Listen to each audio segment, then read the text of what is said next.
Hi, welcome to the Chillin the Party Podcast. I'm your host, Clarkson Rec, and today we're back with another episode of Party Invite. We have special guest today, Mr. JPenumbra from TikTok fame. What's up? From TikTok fame, that's where I found him. But he's also a comic book content creator, avid video gamer, Destiny 2 and Marvel Rivals partner. He also has a podcast, Comics Unmasked. Sorry, I can't read today. We're very happy to have him here as a guest today on Party Invite. Welcome to the party. Thank you for having me, man. I appreciate it. Y'all the first people that I've ever been on a show with that have a whole Google Calendar set up to pull up. I was very impressed by that. Listen, I stole that. The TTRPG side of the content community, a lot of them are very theater kid, and they do a lot of scheduling. So I kind of picked it up from them. That's fine. As a theater kid myself, I definitely understand that. Yeah, because I felt very unprofessional, and I was just like, I can do Saturday, and they were like, no, take this calendar. No. Take this calendar. We schedule things. We're very busy. I was like, oh, man. I am not busy. I thought I was busy until I wasn't. Most def. Yeah, but like I said before, I'm your host, Clarkson Rec. I'm joined by my co-host, Al, aka It's 2 a.m., aka Black Jesus, aka the Black Bastard, aka Big Al. Hey, I don't think I missed any this time.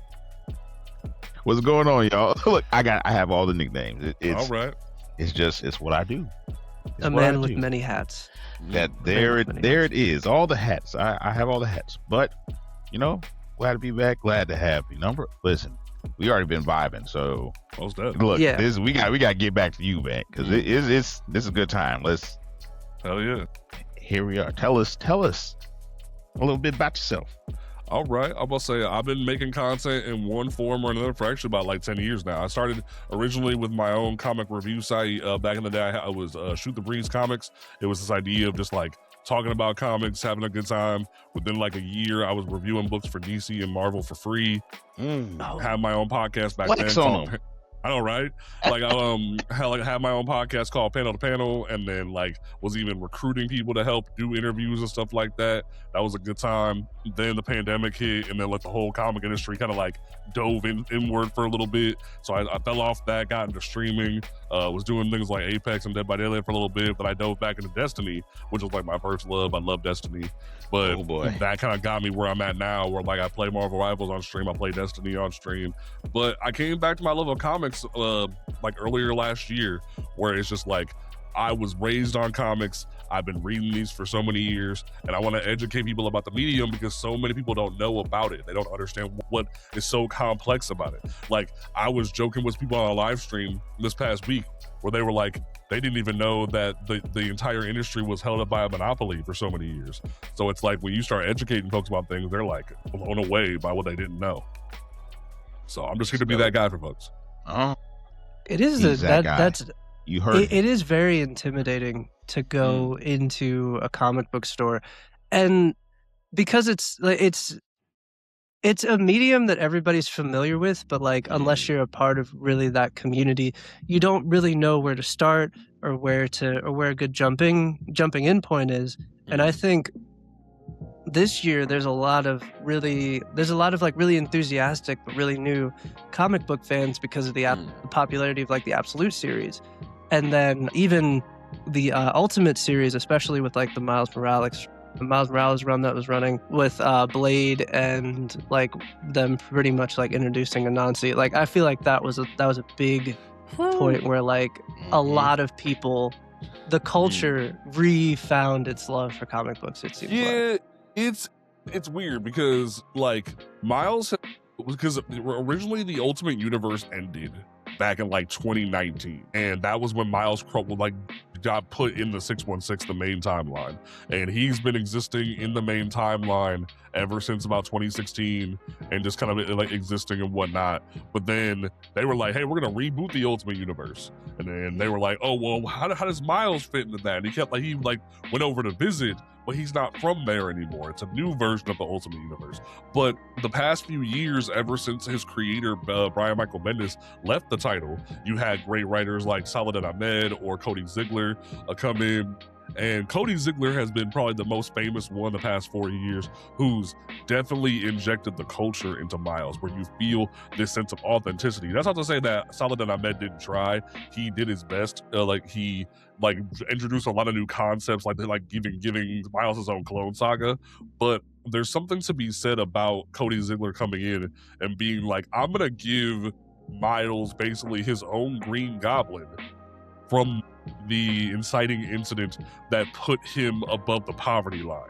Because if you read the first volume of Cody Ziegler's run, you have this villain Rabble. She was a girl at the Brooklyn Visions lottery, because Miles got into that academy through a lottery system, and his number got called, hers didn't.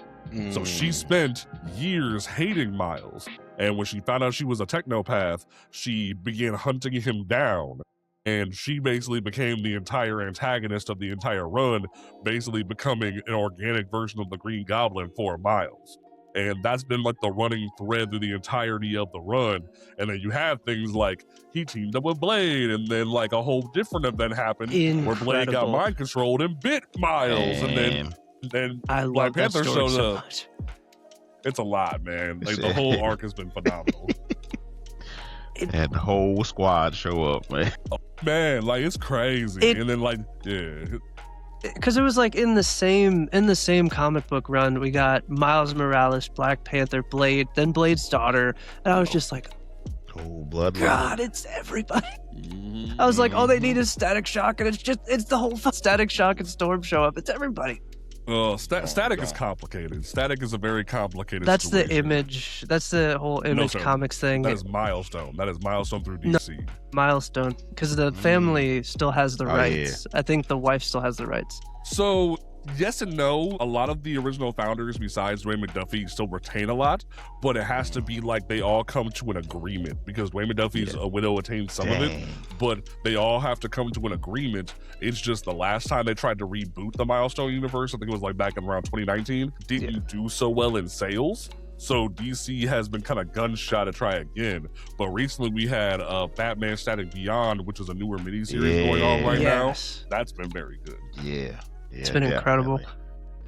That was like crazy. One of my favorite like cover of the year was like the one where it's Static, like I have it somewhere in the house, but it's like Static with like the red shadow like behind him on the cover. Because they did like the A and the B, because then I got issue 2 where it has Batman Beyond on it in the same pose. I was like, oh, it's so sick. Those covers were awesome. Man, shout out to them cover artists. Oh yeah, like that. Artists in general are such an shine part of the medium where like they don't get their flowers a lot of the time. And I was just talking about Torrin Clark this past week, where dude has some of the best artwork in the entire game. He's like a black Alex Ross, the way he draws realistic people in these covers. It's so fast. And there's so much great artwork in comic books these days that just doesn't really get shown and appreciated as much as it should. Everyone wants to interview the writers. They want to interview the writers and talk to the writers because they're the ones who come up with the story. But it's like the story wouldn't be that great if the art sucked. So like slow down sometimes and how to let those writers. Man, 100%, because the cover art for Exquisite Corpses, because we were talking about that a little bit before the camera started rolling, but that was like kind of what hooked me, because it had this really kind of like out there art style, and that all of the books in all of his series always have like a very distinct kind of like art style, from like Exquisite Corpses to Something's Killing the Children. Department of Truth is a really good one.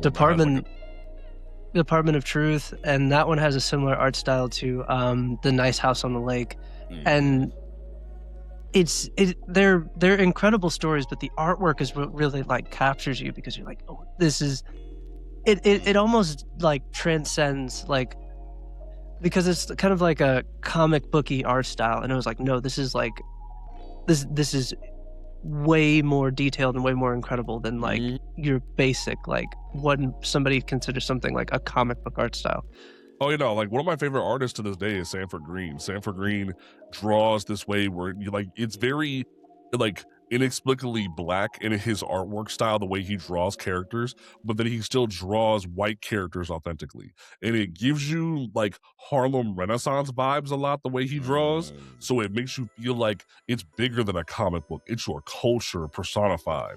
So when you start reading things like Bitterroot or Power Man and Iron Fist, or just look at one of his variant covers, like some of his variant covers are the best in the game. Like even a sketch cover, like a sketch he did a sketch of OG Blade from Tomb of Dracula #10, and I was just blown away. Like, dude is one of the best in the game, and I feel like more people need to know about Sanford Green, Torrin Clark, these different artists that be out there. Carrie Randolph is another great artist who goes hard when it comes to black talent, and I feel like more people need to know about these folks. Man, absolutely.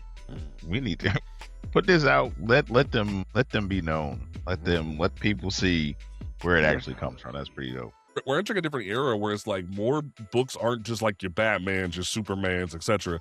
Like you can go out and you can read a book about like mysticism and magic. What was it?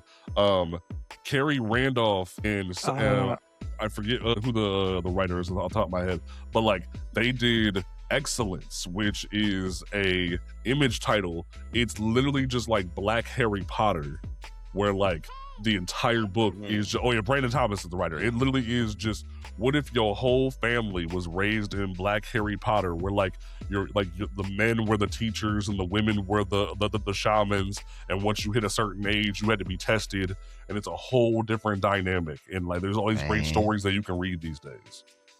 That's crazy. Yeah, it definitely has been making a huge comeback. I think a lot of people are on the comic kick right now. Well, I think that it's partly just mainly because of like things like the Absolute Universe and things like that, where like these things have like remade their way back into the conversation. But I think it's also like TikTok has created like their algorithm's really good at like keeping you locked into content that you're enjoying.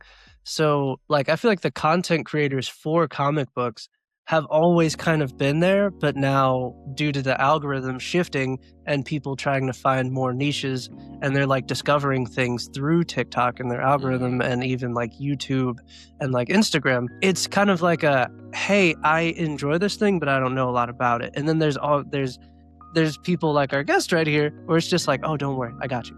Oh yeah, I got you. Let me hold your hand. I'm walking. Right, because like there are those people that's like sit on a lot of TikTok lives and trying to power scale and be like, "Oh, Batman with prep time can beat everybody," and it's like, I don't care about that. I want you to read a good book, because I remember growing up, my first comic was a Batman comic, and then my dad took me to the shop and made sure I had black characters to read about. He got me Captain America and the Falcon by Christopher Priest, and he got me Black Lightning by Jenny Isabella.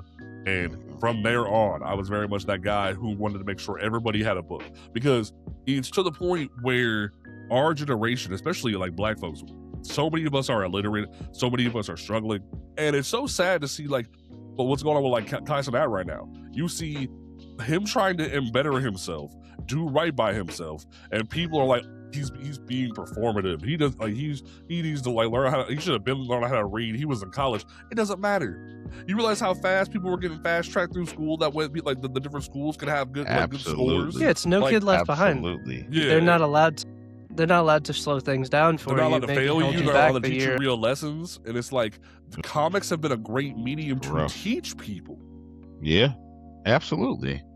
And you got to take your time with stuff like that, because it's like, just because we got it don't mean that everybody is getting it at the same speed or the same way, because you learn through different things, and sometimes you just gotta take your time with things. And it's the same argument that people make when it's like, oh yeah, I want to start going to the gym, and it's like, oh yeah, let's rag on the fat dude at the gym. That's where he's supposed to fucking be. Exactly. Yeah, exactly. Like, that's where he's supposed to be. If you don't know how to read, you should probably work on it. And it's just that he's like, Kai Cenat is a public figure, so everybody wants to take the first opportunity, like, oh yeah, I totally dunked on Kai Cenat. It's like, hey, you read on camera. Right. How about you read on You camera? barely want to read in class when a teacher call your name. Don't even play, man. You was threatening to punch people whenever they were trying to hot potato you the fucking paragraph, okay? And let's relax. It's like it's crazy because some of the best things, like we were starting to fall off as a culture where like books were starting to be removed from like libraries were getting shut down here in Ohio, especially. I know he can speak to it, that like different initiatives have been done by the government to totally just remove anything, whether it be like critical race theory or queer culture from libraries, because there was a lot of like super hyper Christian folk who were trying to say that like, oh, these are for adults. We shouldn't be teaching kids about Black culture. That's for adults. We should put those in an adult section like it's Harry Potter where they need to have a restricted section. Like, no, idiot. We need to be educating people. That way there is less bigotry, less problems in the world. That way they actually are literate and they don't fail every test they come across. But it's like they want to keep us stupid. That way they don't understand the culture. I agree completely, because there's also the critical thinking element of like you can read, but can you comprehend? Can you critically think? Can you process the information that you're given? Like, and like everybody's so quick to go, oh yeah, it's not that deep. No, it is. It's meant to be that deep. There's nothing wrong with critically thinking and having an emotional reaction to something that you read. Like it's just like, oh no, it's just a book. It's like, oh, like one of my favorite quotes. Yeah, like one of my favorite quotes ever. If you watch Eddie Griffin's special, you can tell him I said it. He has this quote about the Bible where he says, the Christians say Jesus is the messenger. The Muslims say Muhammad was the messenger. I don't care who the messenger was. Did you get the message? And so many individuals don't understand like where they come from. They don't understand their culture. They don't want to read anymore, even though like back when in the 50s, white folks were keeping us down by having literacy tests. You couldn't register to vote unless you had a literacy test. But you're telling me you're clowning Kai for wanting to read? Like, what? Because that also sends the wrong message to kids. Dr. Umar in here. It's like y'all need to understand what's going on here. Yep. It sends the wrong message when you clown somebody for wanting to better themselves, and it really is just the crazy part. Ass backwards response to that.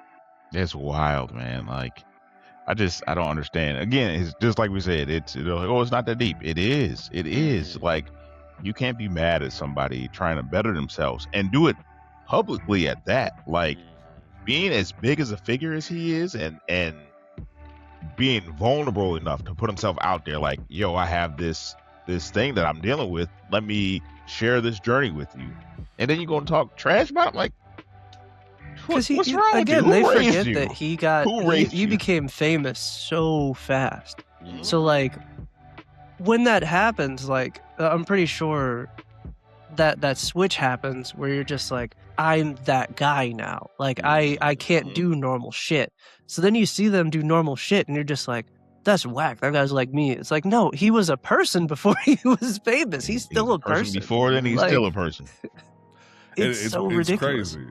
And like to swing it back over to the comic side of things, the reason why I blew up last year, like in a big way, was when the Batman Static Beyond book was announced. I was kind of pissed because I knew that if it didn't get enough support, we weren't going to see Virgil again for God knows how many years, because they didn't support the last run.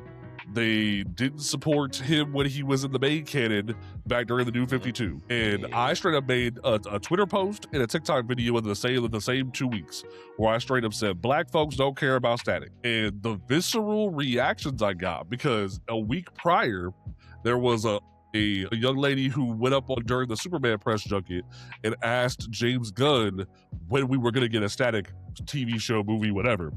And he was like, I don't know, next question. And it was one of those things where it's like, we as a culture don't deserve more Static, more Icon, more Rocket, more hardware, because we didn't put the effort in to go pre-order, to go support the stuff when it was out here. You saw people like Vida Ayala, Reginald Hudlin, all these different people up on Twitter begging people to pre-order these books. And hardly anybody cared.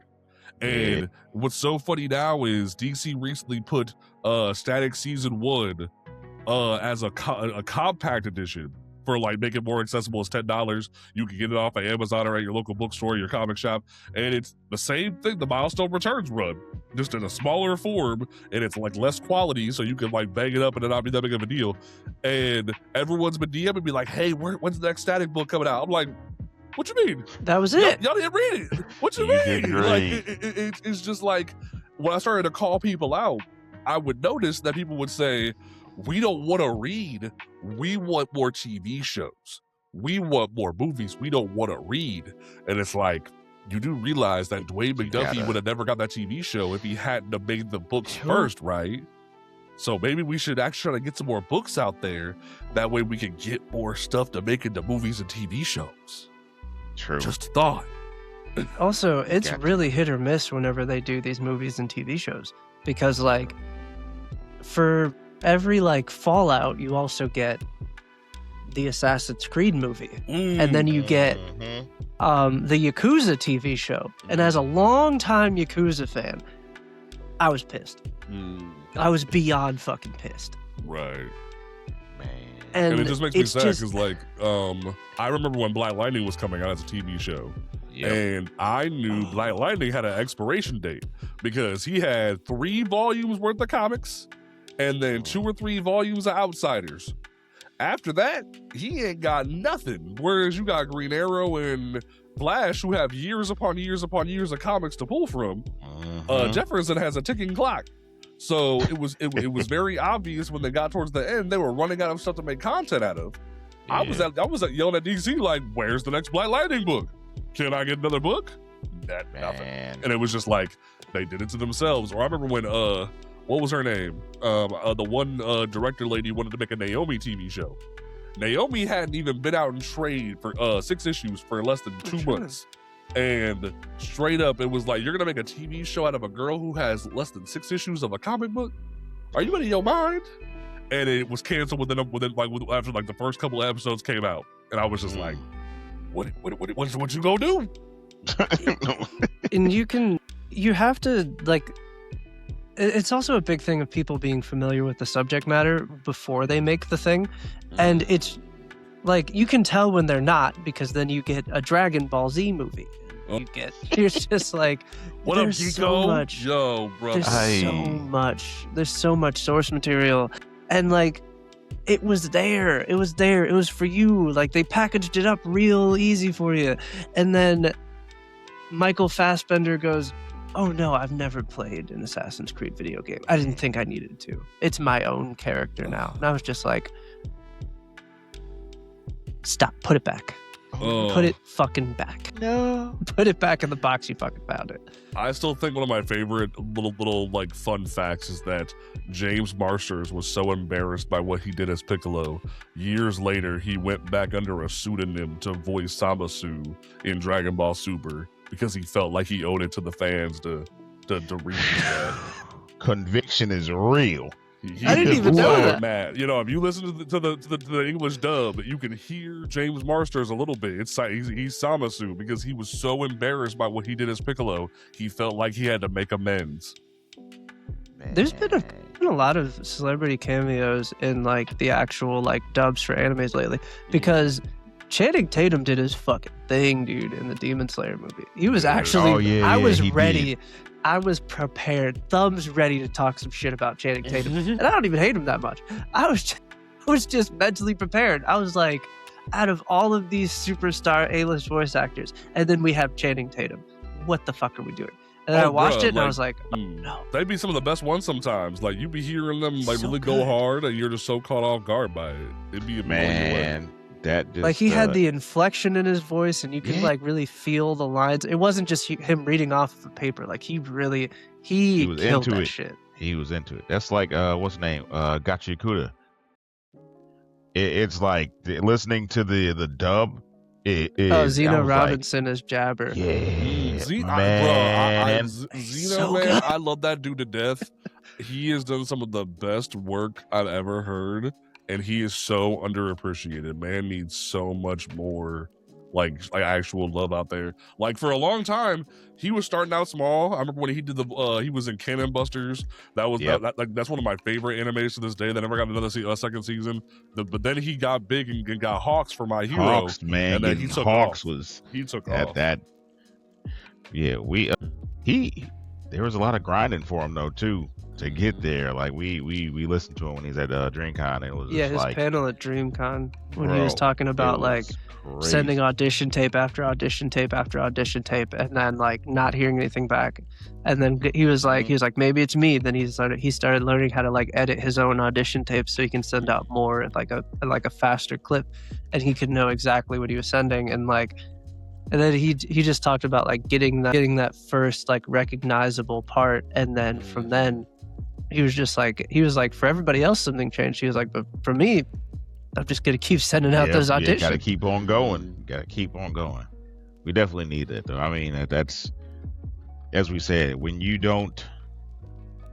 first of all, you gotta keep on trying at that, and then also like being black actors or having black characters that you're putting out there. Like you gotta you gotta keep on going, keep on grinding, keep on grinding. That's the number one thing that a lot of them will say, and I agree with it too. Like no matter where you are, what you're doing, keep going for that. Like you got to. Yeah, it definitely be kind of crazy because I remember I interviewed Devin Mack. He has been one of the people to voice Sonic in recent projects, or the guy who voiced Dutch in the original Black Lagoon dub back in the day. Oh, and I sat down with him and Dean Redmond.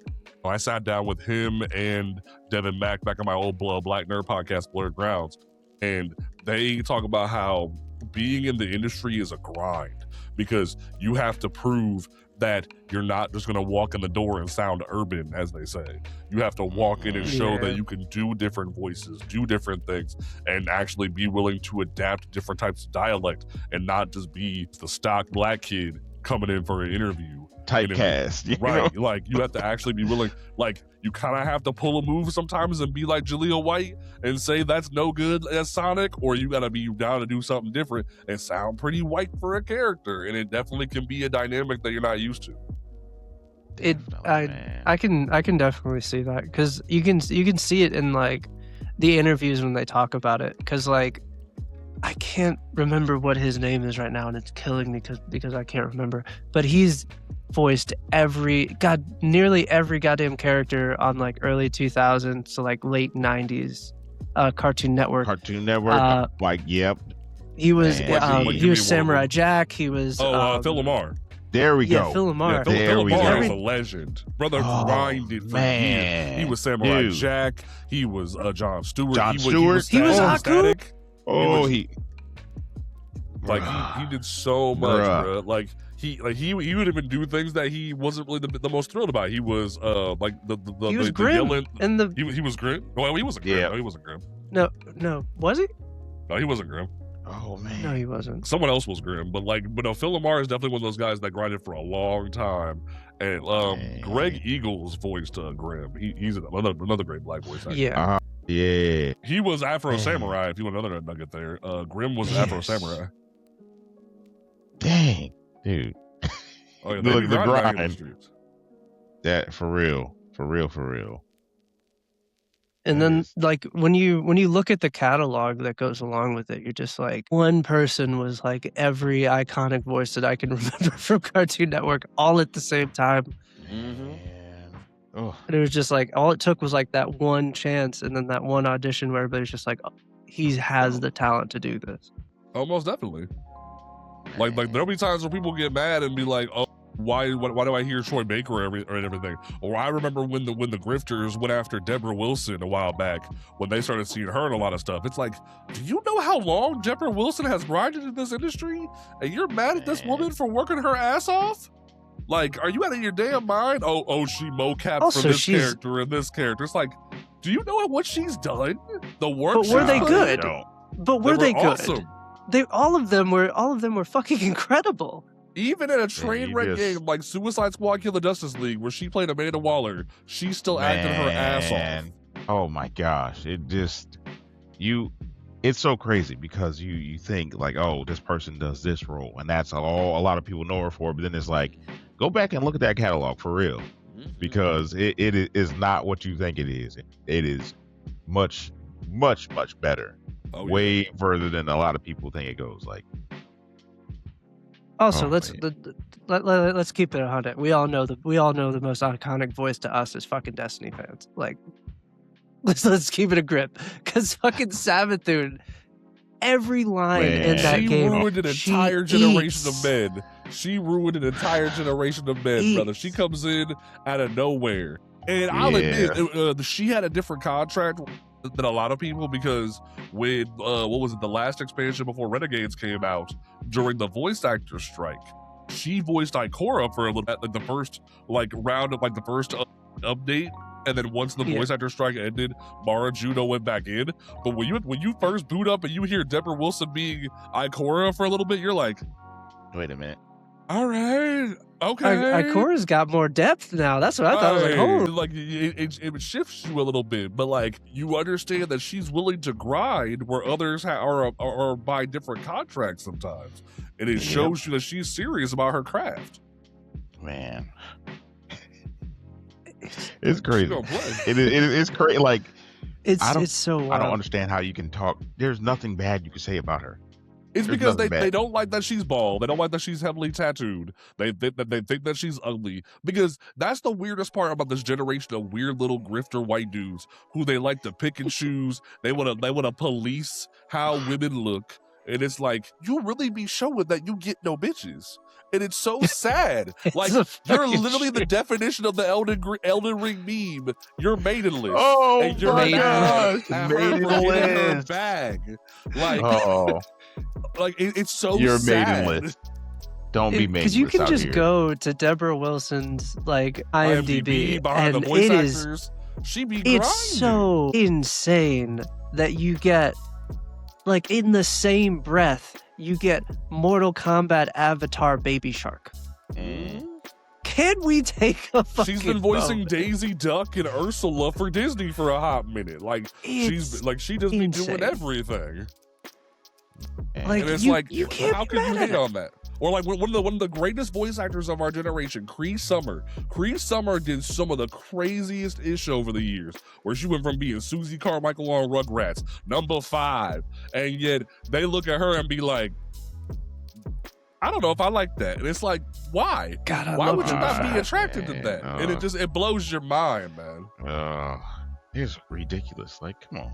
They be trying to police the way women look and whatnot. It's like, you just really don't want to get nothing, brother. Because they were doing the same thing. Wild. Like, they tried to hate Erika Ishii for the longest time. Oh my God. And it just doesn't make any sense. Like, because they were like, on for days, bro. And then they played Erika Ghost Ishii- of Yote, and then they were like, okay, but like, it's a great game, but she's the worst part of it. Like, no, she's not. Nah. I remember the first time I heard Erika, because they came in as a replacement for Jamie Chung halfway through Warmind, when she took over as Anna Bray. And then she became Valkyrie in Apex. It was the best shit ever. She's just a badass, masculine chick with a jetpack. Everyone loves her. No one's talking shit. But then randomly, the political spectrum starts shifting and shifting and shifting.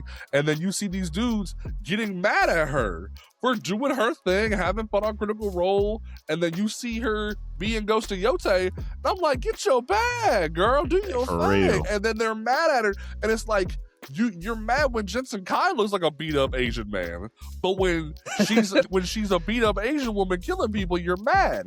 You want to police the way women look so bad because all you want to do is goon.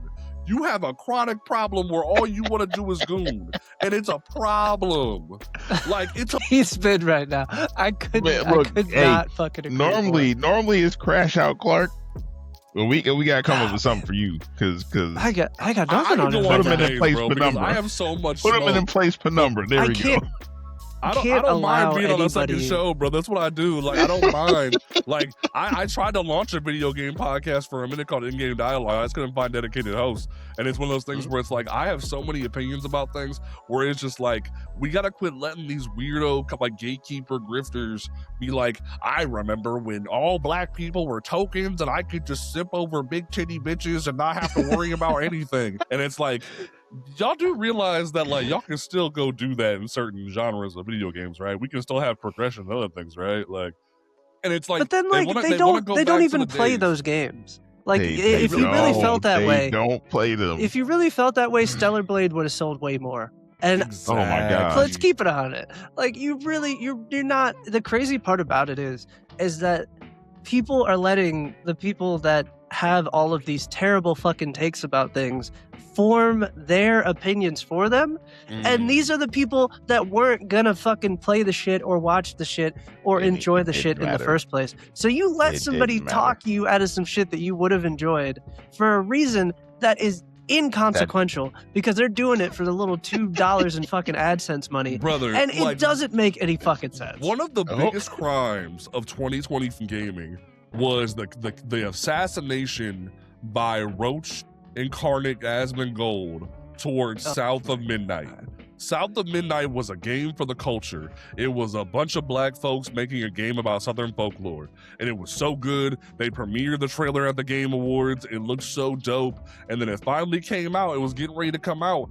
And you had this weirdo cockroach trying to say that she needs to be hella sexualized as a black teenager, that the game is about black things and he doesn't like it. And it's like, all they ever do is tell us we need to go make our own shit. We go make our own shit and they still mad. And it's just like, just say you're racist. Just say you're racist at the end of the day. And it's just goofy at this point. That was one of my favorite games of last year. I got a game code for it. I had so much fun doing it on stream. And it was so much fun. And like it's such a great experience. And so many people didn't give it a try because they listened to the gooners and the grifters. And it's just like, what are you doing? You failed yourself because all y'all ever say is you want more black video games. You want more black comics. You want more of this and that. But you don't go support it because you listen to the idiots. And it's just like, what can you do? And it doesn't. You needed to, man. Because it took me all of 2 seconds to hear somebody try to talk some shit about a game that I actually played for me to figure out that they didn't play it. Exactly. And they're just like, oh, it's generic, it's basic, like who gives a like the story is meant, and I'm just like, well, the story is not meant for you. Like, I hate to tell you this, but like, it's not meant for you. And you run your mouth and you go up and down about it all the time, like, oh yeah, they should just have their own things. This was our own thing.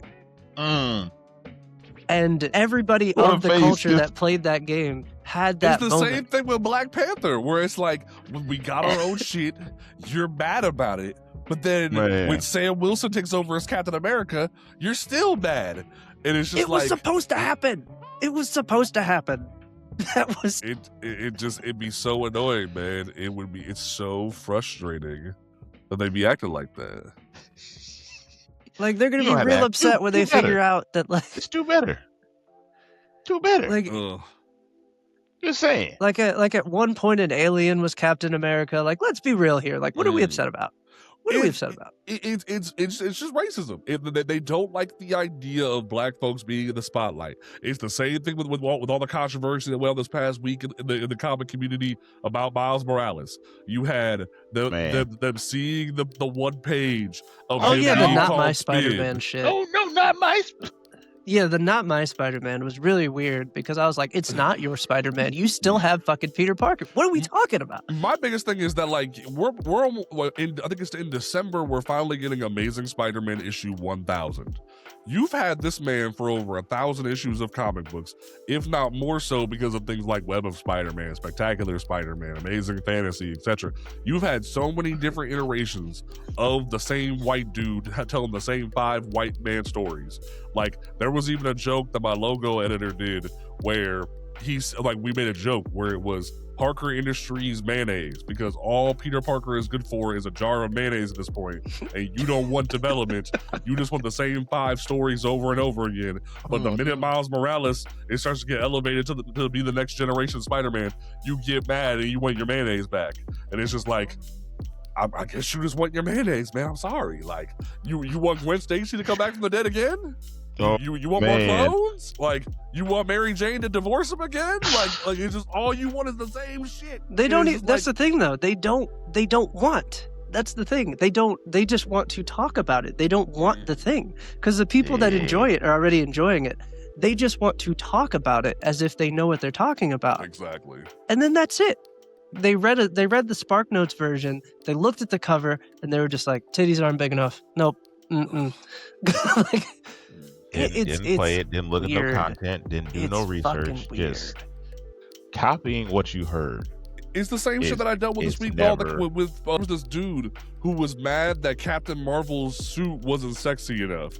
And I'm just like, bro, not every superhero is going to be running around with their titties out. Go somewhere else. Like, you're gonna have like more militaristic, masculine presenting women do shit. It's okay. You don't have to goon over every little thing in society. I think the new Absolute Wonder Woman is legitimately fucking perfect. Yes, girl goes hard. It's Wonder Woman meets Kratos. It's so fucking sick, and there's nothing revealing about it. Arm for no reason. A lot of people, they get intimidated by that too, for sure. And that intimidation lives rent free to the point where they gotta start spouting nonsense and hate, and it's just like, you don't have to. You don't have to do that. It could all be so simple. Like, hey, I had this thought. I know it's going to be controversial. I'm still going to say it. Just don't. It's like, have you thought about not saying that? Have you thought about listening more than saying things? Maybe learn some things? No way. I appreciate, and I use the word appreciate very lightly. Okay. Sometimes I don't, but I appreciate the explanation if you're gonna give an opinion that's out of the fucking window. If you can stand 10 toes, whether it's a good explanation or not, I can at least helps me understand how you came to that conclusion. And person to person, I have respect for it, as long as like you're not gonna do that thing where you run out of words and you just go, it's a woman or it's black, and then it's just like, oh, you don't know where you stand on this. You just ran out of words. Like, your word count ran out. I get it. I'm sorry. I feel for you. It's wild because there was a day where I was on a live and a mutual of mine just came in and was talking to me about stuff, and he was a black dude who said he was tired of the woke shit. And I was like, okay, hold on now. Hold on. What do you mean by that? Educate you, because are you saying, because he was saying he didn't like that, like, oh, women were being progressive and they don't like LGBT people. And I was like, hold on. Because it sounds like you drink the white man's Kool-Aid. Let's set you down and have a conversation.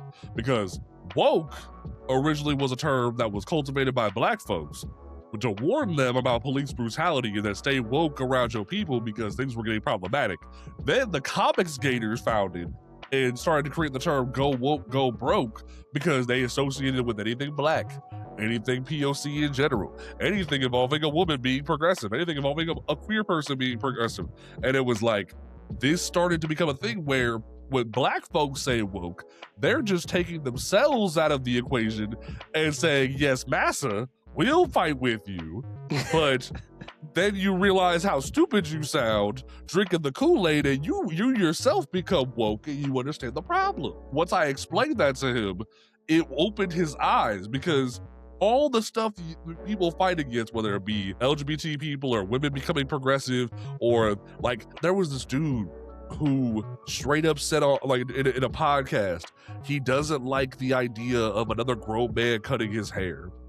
And I was like, brother, the barbershop has been a cornerstone of black culture for so many years, but you're worried about becoming gay from another man touching your head?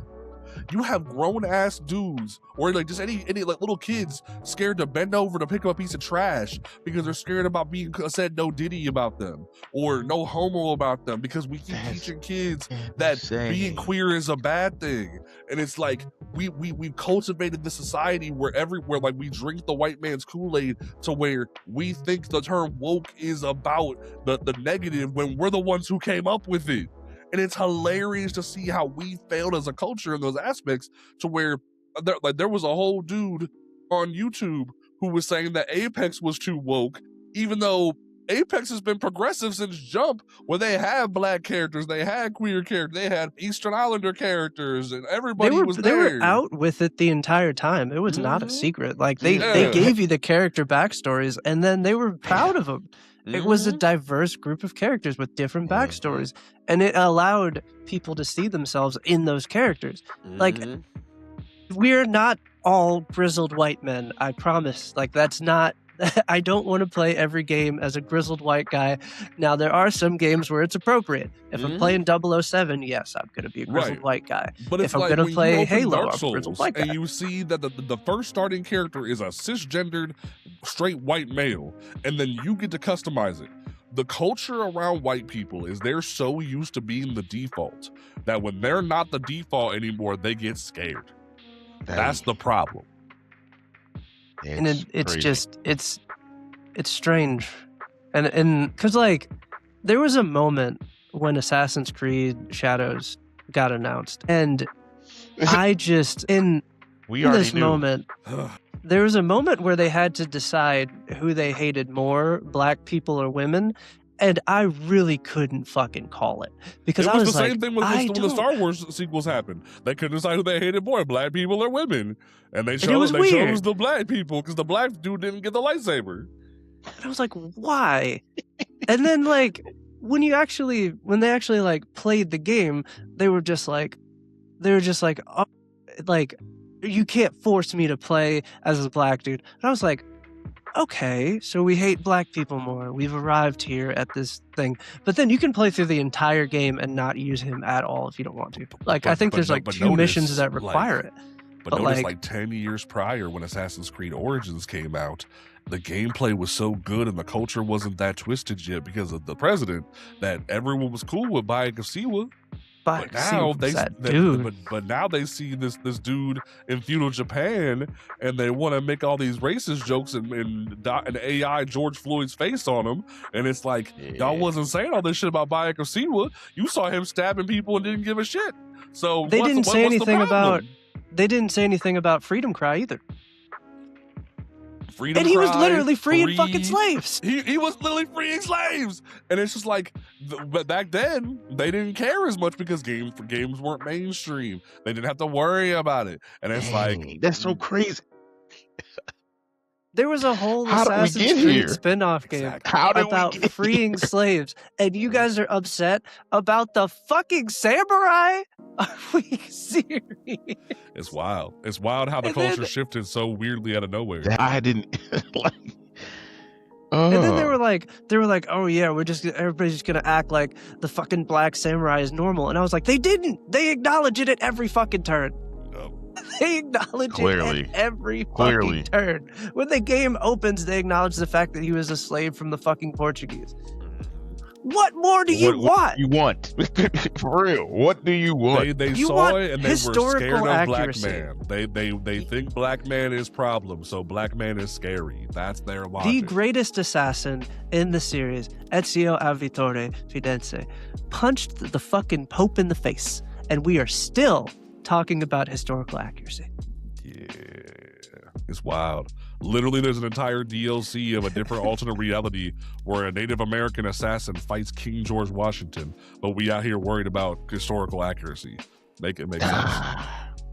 Nah, it's not historically accurate. We can't play it. We can't do it. We can't have it. Okay. Yeah, it's just. Glad you feel that way. You stay over there, in your corner. The anti-wokeness from like our own culture is very weird to me, just because it's, why would you not, we complain that we don't have enough representation, we don't have enough things, Then we don't support it when we have it. Then when we do have it, we let people not of the culture finesse us out of enjoying the things. And then we are willing to ignore things that we actually really enjoy or not talk about them on the internet because of what I'm guessing is an innate fear of people jumping into the comments saying mean things. Spoiler alert, they were going to say those shits anyway. They already had them planned. They're ready to hop out. They've been in the chamber, ready to... It breaks my heart, and it was crazy because, what was it? Not only did we have South at Midnight last year, but what was it? Abubakar Salim, the guy who voices Bayek of Siwa, made a whole side-scroller... Yes, the Ubisoft game. Like, yes. It wasn't a Ubisoft game. It was just a game that he made with his own studio and published. He made a whole game where it was an African mythology, like side scroller hack and slash, and it was so much fun. It was super cool. I even like they even sent me a review code. It was so much fun. And then you had all the roaches coming out, the anti-woke people saying it was a problem, and it's like, because did you play? We had Rogue Prince of Persia also. And they were complaining. They were like, why is he black now? And I'm like, it's called Rogue Prince of Persia, but it's about his fucking bodyguard. It's not the same thing. It's like, not. But like Tales of Kinzera Zao was so good. And then so many people don't even know about it. It literally was just like Black Mario. It was straight up just African. It was like straight up just African Mario Brothers, where like you fought crazy ass bosses, you got cool mythical power-ups and shit. And then, like, the culture still don't know about it because they didn't embrace it. And it's just like, y'all missed out on a really cool opportunity because you let the weirdo white dudes influence you. It's just crazy. Sad. Also, the shit was on Game Pass. You can really... It's a 13-hour game, roughly. Mm-hmm. Like, you can get through a quarter of it in, like, one sitting. You can decide on your own that you don't like it. And if you bring that to the discussion... where you're like, oh, I played it, I didn't like it for so-and-so reason. And you can explain how you feel about it, and then we can have a discourse as adults and talk about how we felt about the certain type of media. We can have a fucking discussion. You want people to articulate their thoughts. Not a go fuck yourself. A discussion. And it goes back to how, like, I remember when the Black Hokage brought up the whole idea of ball and gun gamers. Yeah. And you saw so many motherfuckers coming out the woodwork, so many dudes getting offended in their little feelings about being called a ball and gun gamer. It's like, you really mad for getting called that when you're constantly the one saying, oh, if it ain't 2K or Call of Duty, I don't want to play it. They're saying you would rather get called the hard R in Call of Duty than go play some Skyrim, some Tales of Kinzera, some Assassin's Creed, something else that would like brighten up your palette when it comes to your gaming experience. Nah, if it ain't 2K or Call of Duty, I don't want it. It kills me. It kills me because it's like. But those are the same people that want to talk about Game of the Year. And for people to say, like, especially off of that, RPGs suck, RPGs are whack, this and that, it's like, you don't have any imagination, nor can you think for yourself, nor do you have the ability to see anything beyond what it actually is. And if you could just say that, hey, go ahead, finish speaking as you wanted to. But if you don't understand, like, there's more to the world than what is right here in front of you. Like, you gotta expand your horizons. And that's it. That's all you gotta do. Expand my horizons. I can tell you what every chicken tender tastes like from every major food chain. No, the chicken nugget. And then to swing it back to Kai, that you look at what happened with Kai, where brother tried Elden Ring on the Dark Souls games. You had all these young dudes wanting to play Dark Souls for the first time. All this, that, and the third. Oh, you don't want to be a ball and gun gamer now because your band's is playing it, right? Oh, you think RPGs are cool now, huh? And it's like, you could have been doing this shit all yourself this entire time. But you finally woke up when you saw something like one of your homies do it. It's just sad. It's pitiful. It's mainstream. But the thing about it is that you can find community on every single corner of the internet. You can even find community in places that you really shouldn't fucking find it. But like, there is always somebody out there that's like, hey, we like this stuff too. And the weird part about it is that you're still putting up the fucking front. I hate all of this shit because of whatever fucking reason you decided to pick. And then you turn off the stream and then you go play Ghost of Yotei. Play the game without anybody watching, and you And then enjoy it. You talk fake shit the about funk. Ghost. you You talk fake shit the about Ghost of funk. Yote. You talk shit about Ghost of Yote. You say that it's fucking woke DEI bullshit, and then it comes out, and then you play it off stream a bunch, and then you hop on stream, and then you play it, and then you're like, well, you know what, Chad? I guess it wasn't that bad. And then a roach crawls over your face because you're a dirty bitch. And it's just, it's You know fucking what's so weird, funny? dude. You know what's so funny about the way you just said there? You mentioned DEI. Half these dumbass motherfuckers don't even know what the word DEI means. They hear it as a buzzword, and then when you ask them to explain it, the term DEI means diversity, equity, and inclusion. Diversity is making sure that there isn't just white people in the room. Equity is making sure that sometimes that white people are the minority in certain situations, like Black Panther or other video games and comics and whatnot. And then inclusion is making sure that everybody is included in the majority of content. But the minute you explain that to somebody, they're like, shit, that doesn't sound that bad. Then why'd you let it control you with that buzzword? Why did you let the buzzword eat you alive? Why? I don't want only goddamn Western stories. I really don't. I want some samurai shit. I want some like goddamn, sometimes I want some Nordic Viking shit. Sometimes I want some samurai shit. Sometimes I want some fucking deep fantasy shit. And in order to get that, you need the people that make that. And all of the people that make that are not the same fucking people. And it bothers the shit out of me. Because like all of these, there's so many, especially in like the TTRPG space, and then in storytelling in general, like you need different perspectives in order to have a really good story. Because absolutely, if we're all just sitting around the campfire telling stories about the good old days when we were riding horses and shooting fucking revolvers and shit, I just can't get down with it. I can't get fucking down. I've said it several times. We were getting hung from trees, and it was a bad time. bro. And what's funny is there's that clip of that one white dude on stream playing Red Dead where he finds the whole group of the clan, and everyone loves that clip where he just goes ham and is a super awesome white ally. But it's like, people look at that scene and they'll call it woke. They'll call it problematic or DEI. It's crazy. I literally, I watched somebody while we were on deployment playing Red Dead Redemption. They found the clan and said, everybody said, "Oh, you're gonna kill him, right?" Says, "No, I gotta go deliver this skin. I don't want to. I'm not gonna bother them. They're not bothering me." And we were like, "Oh, okay." And as he rode away, he got hit by a train and destroyed the fur, and everybody laughed. So we were like, "Hey, guess what you should have done? Because if you just would have taken the time to do that, you would have hit the train. Train would have been gone." But you just, because they tried to say the same thing about Mafia 3.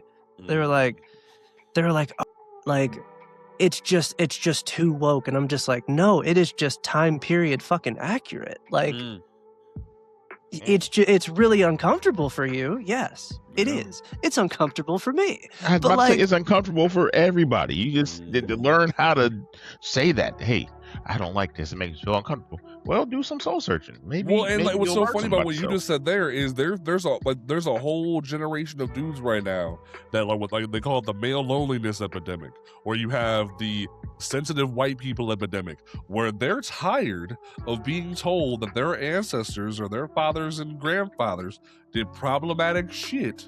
So that's why they want to get rid of critical race theory. They want to put women back in the kitchen.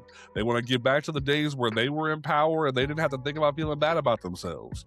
And it's like, have you tried like doing some soul searching and like actually be conscious of what happened back then? Not just feeling like you have to erase that. Maybe you should learn to live with that and do better. No, I want to go back to when we were in power. It's like, are you sure about that? Are you sure about that?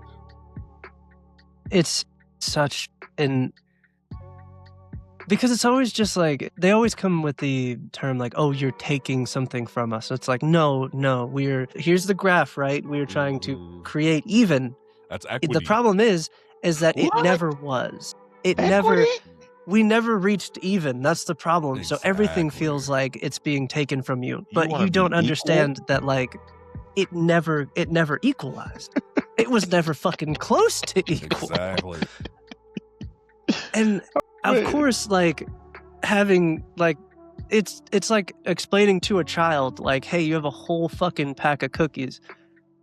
You can share a cookie or two. It's not going to kill you. It'll probably do you some fucking benefit. But like, yeah, see,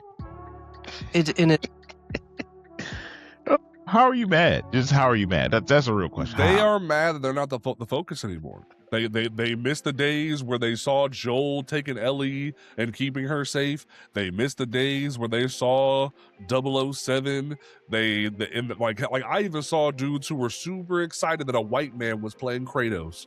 And I was like, you do realize that black men have been voicing Kratos this entire time. Kratos is supposed to be from Greece, where he was probably hella tan, right?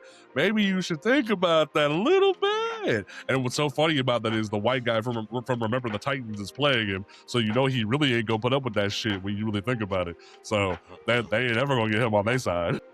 Because he was also Opie in fucking Sons of Anarchy. So like, man, like he's been with the shits for a while. So like, it's just really weird because like the people that like yell the loudest don't really feel that way about the thing.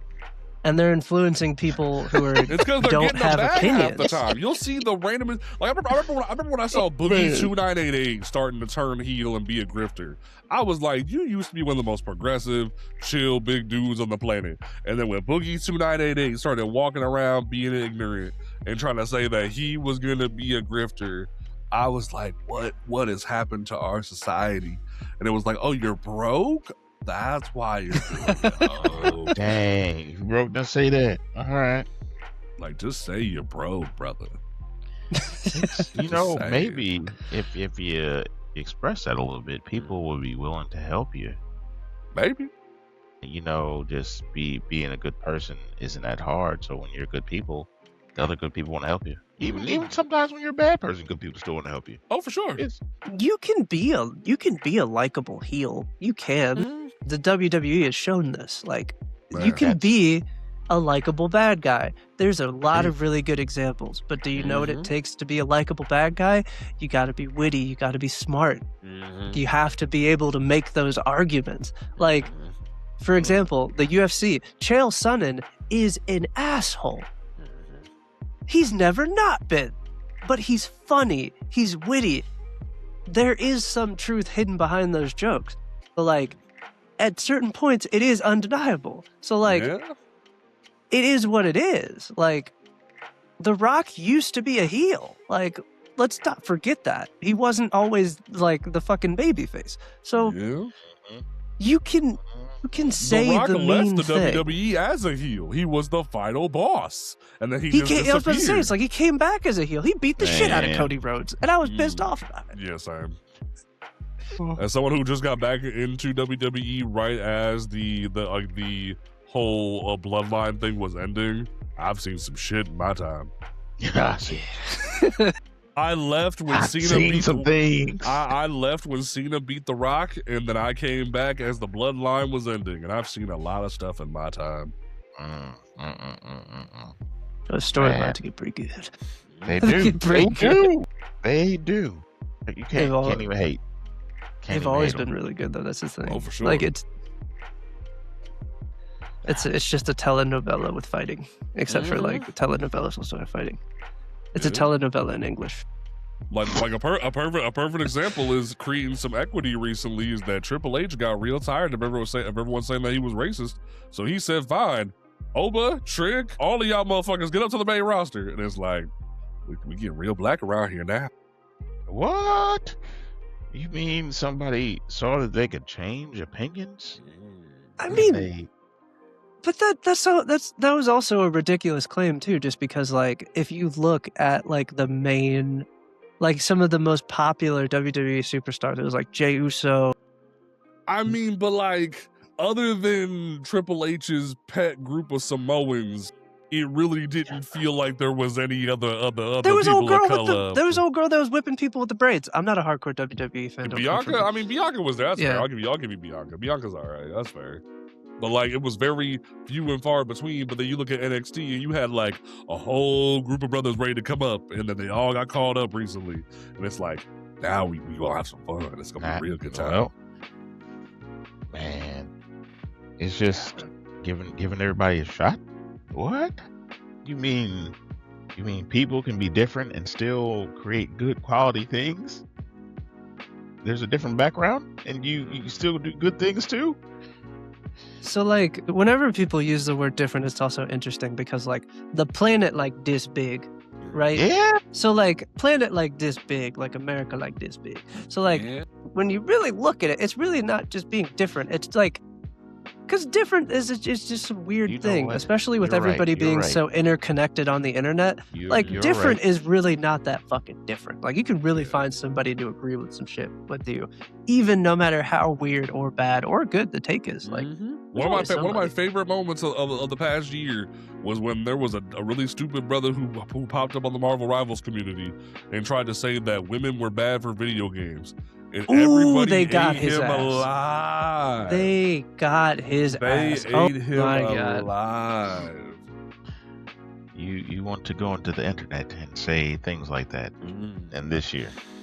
That just keeps hope alive for me. That like we can still universally agree that like there is still a north somewhere, and we can all just come together and just pub stomp somebody who truly deserves it. And it was so sad too because it was a brother too, and you're like, this is the toxic masculinity that we hear about. Where like it exists so prominently in the black community of toxic masculinity, and people don't want to start actually being like actual real people. They want to grow up and try to hold all their emotions in and not be real and not care about women. And it's like you do realize that like who hurt you? Right? It's like who hurts you? Do you realize black women have been the cornerstone of culture for so many years? Like y'all don't like you don't understand what you have done. Like it's hilarious. It's because you could tell just as the words were leaving his mouth, I was like, oh, those aren't your words. Oh. You drank the Kool-Aid, brother. You didn't. You don't even believe this. You gave a white man an N-word pass, and now he owns you. That's what I'm hearing. God. She hurt you bad, didn't she? She hurt you bad. I didn't mean to make your show so real tonight, guys. I'm sorry. I brought the realness for y'all this episode. It's all right. Hey, it's Taco Tuesday. Let's do it. I mean, it is the day after MLK Day, so we got to keep it real sometimes. You do. Yeah, you do. Especially when they make you go to work on that day. Keep it real. I was off. I was chilling. I work for the government, so like, it's all right. Exactly. Federal adjacent. Yeah. That's been a lot. You said I kept it too real. No, it's good. We need it. Sometimes you need it like that. You gotta keep it real sometimes. That's real. That's the flow of it, though. It's cool. It always, because anytime you talk about anything that you're passionate about, and like I think we need to bring gatekeeping back, like with a toughness. Just because like there's nothing wrong with you being interested in something and wanting to be a part of the community. That's what community is for. But like what you're not gonna do is come in and just be like, oh, day one, I don't like this, I don't like this, I don't like this, I don't like this. You shouldn't do things this way. Why are women in here? Bro, you weren't here. Like you just got here. Like your shoes are still on. Relax, bro. Relax. You're gonna take them shoes off when you walk in my house, but relax. That's like somebody coming into your kitchen and then you're cooking something and they're just like, ooh, that's spicy. Don't use that. Like, no.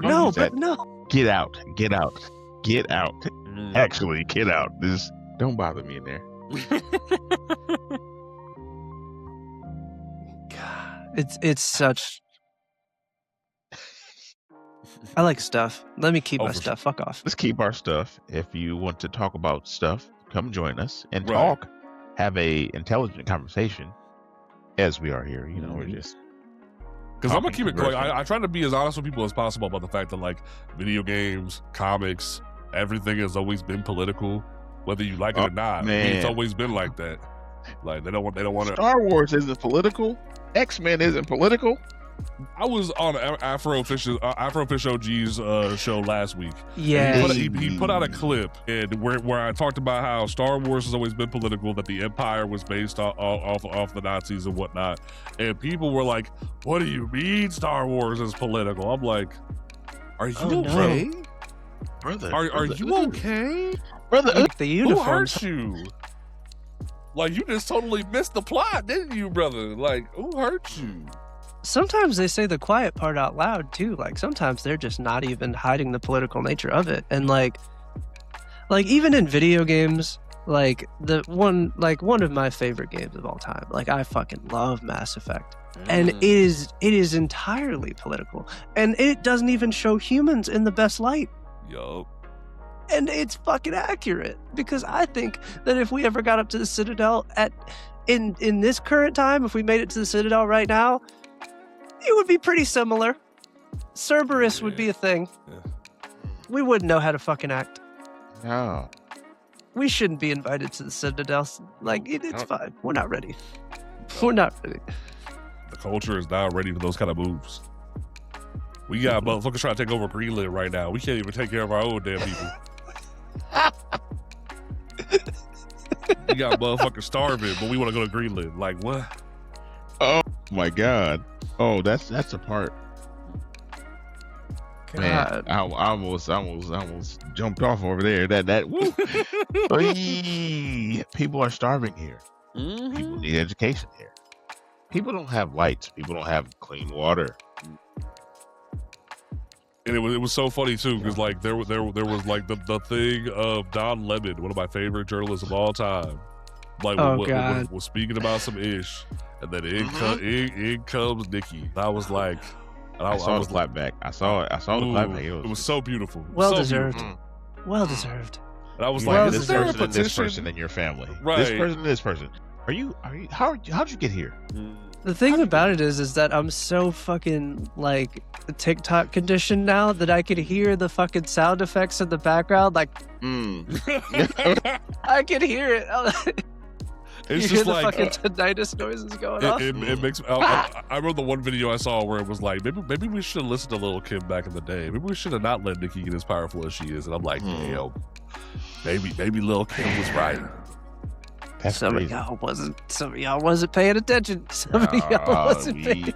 Man, and it's funny too, because I remember my senior year of high school, there was like this, like, who's your hero project you had to do, like put like all your heroes pictures on a poster board, and there was this girl, I remember her name was Diamond. She made a whole poster board about Nicki Minaj, and I was just like, honey, you don't even know what you're doing. And all these years later, I'm glad I was right. Hey, remember that time I said you shouldn't do this? You could have just went right next door and went to Cardi instead. Like, the Cardi stock would have held. Oh, man. The Cardi stock would have fucking held. Man, it's wild too. And I even broke up with a dude because he was too much of a barb, and I'm like, it broke my heart. I'm like, bro, she's literally with a pedophile, and he was like, I don't care, and I'm like, see, now I can't fuck with you. And that's like, I can't date you if you're gonna be down with me. I'd be a barb still after all. You this. gotta. Like, sometimes we gotta leave people behind. It's okay. You know, we all agreed to leave Kanye behind. Well, most of us did. Evolution. Most of us agreed to leave Kanye behind. It hurts. I fucking love my dark twisted fantasy. I got out of Ye real early. I got out of Ye's clutches when Black Skinhead came out. But there was a lot of brothers that stayed, and I was like, that was the warning shot. When Black Skinhead music video came out, that was the time to get out, and no one listened. And I'm not gonna lie, I ignored the shit out that dog whistle. Exactly. I did. When you watch when the video starts and you see Black Klansman hoods, and then years later there was an interview, I think it was with DJ Academics, where he wore a Black Klansman outfit. I was like, see, this is why y'all should have listened to me back then. Look what happened. The signs were there, and then like, it wasn't just that the signs were there. There was also people that were willing to check him. Like, when he was going on the Breakfast Club, like, I'll give Charlamagne credit. Charlamagne was checking him early. And then we were just like, but he gave us Jesus Walk. It can't be that bad. We were in denial. Have you heard Ultralight Beam? And then the amount of times that he kept making, like, the whole songs about being mad about the South Park fish sticks joke, that told me there was a problem. Like, the South Park rider with a fish stick. Dang. You know. Dang. It's why I got got that album on vinyl, you son of a bitch. Why, man? Why? You didn't have to. You were supposed to be the chosen one. Right. And it was funny too, because I remember, what was it? Well, when Yeezy did an interview a while back where he was so thankful for the Put On verse, but even then, Yeezy said what he had just lost his mom, and he said that like when Ye lost his mom, it all went bad, and I was like, we should have knew then things were about to get bad. Yeah. I think was a huge like. There's like a barometer of like certain celebrities that'll tell you without telling you. Like whenever Jay-Z starts putting distance between him and people, we should probably pay attention. And then whoever 50 Cent decides to beef with, I'm always on 50's side. He's always fucking right. That He's man taught really me that I ain't been right. petty enough, because I've been petty in my days. But that man told me I'm not being petty enough, and that man taught me a long lesson. Because like, there's levels, and we're just not there. Yeah, that's crazy. This is the second time I'm talking about 50 Cent today. But listen, that man got shot 9 times. He's allowed to be petty. Yeah. And if anybody's gonna be petty, it's gonna be. I'm so excited. We got like 2 weeks, and then actually not even 2 weeks. It's a week, and then him and Ja Rule are supposed to box. I can't wait to see Ja Rule get the shit knocked out of him. Was that a fucking? I thought that was a meme. No, I thought it was real. I thought like, is that a meme? Is that real? Him and Ja Rule are supposed to fight. Now we gotta look up things. Hold on. AI makes me not believe anything until I see like 3 different sources. You're right. Maybe it's wrong. I'm like, oh no, it's fake. It's fake. I was so excited. I was ready to see that shit. I was ready to see Ja Rule get his ass beat. Oh man, I'm sad. I got really excited. That would have been crazy. I would have watched it. I would have watched it. I'd have paid for it. Like between that and then I saw T.I. cut his dreads, and I was like, well, we're getting back at it. I got real excited. Yeah, man. T.I. What is going on? You know, we're in a renaissance. How did we get here? You heard the Clippers in the video, and you heard the new beat drop, and I'm like, oh well, you should have known how this is going to go when we're talking about Destiny 2 on the intro. You should have known. You know, like You're right. I'm a cultured. I see you too are cultured. A man of culture. Yes, sir. Yes, a man of culture. I agree. You got to be. You have to be cultured. If you're not cultured, go get some. Go get some. Get some. It's real simple. Read a book. Be like Kai. Read a book. What? Read a. Yep. Any of them. Any books. There's a really good book that I read a while back. It's My Government Means to Kill Me by Rashid Newson. It's this really touching story about a black kid who moves to New York but in the middle of the AIDS crisis, and it's this really touching ass story about him trying to fight for his rights as a black queer man. And it's written by the dude he worked on the Bel Air reboot and a couple other TV shows, and you genuinely understand culture a little bit better once you realize that like it wasn't just like queer white people that were dying, it was all of us. And it definitely opens your perspective up to where even back then, like black women were helping move that movement because they wanted to make sure that people had rights. And it teaches you a lot. But like, if you want a good book to read, My Government Means to Kill Me is something to look at. My Government Means to Kill Me. Man, absolutely. All them books and everything is popping up there. It's good. You need that. Everybody needs it. Because like there's something that like I learned pretty early on, and like you can credit a little bit to like being an only child, but like you really like I figured out pretty early that like my perspective was not the only perspective, and that you really can learn a lot by just listening and like kind of like comprehending the information around you. And like all of the information is going to be good information. That's where comprehension comes in. But like just being open to hear somebody else's perspective can really show you how small yours is. And And then good dang. or bad, you still make it out on the other side of it Yeah. better than you were when you got there. And even from like a bad interaction, because from a bad interaction, you can just realize like I am way better off than I thought I was. Like I woke up this morning, I did what I had to do. I got good people around me. I know that if I pick up the phone, somebody's going to answer it. And there are several people on the internet that don't have that. And I honestly feel sorry for you. And like that, back to what you were talking about, like the male loneliness epidemic. Like there are people out there. You just kind of got to stop being a dick. Be a nice person. It's not hard. Yeah. It's not hard to be a nice person. Some people just can't do it. Some people were taught to always have their guard up. Some people were taught to hold their emotions in. They don't know how to converse with people. They don't know what the word therapy is.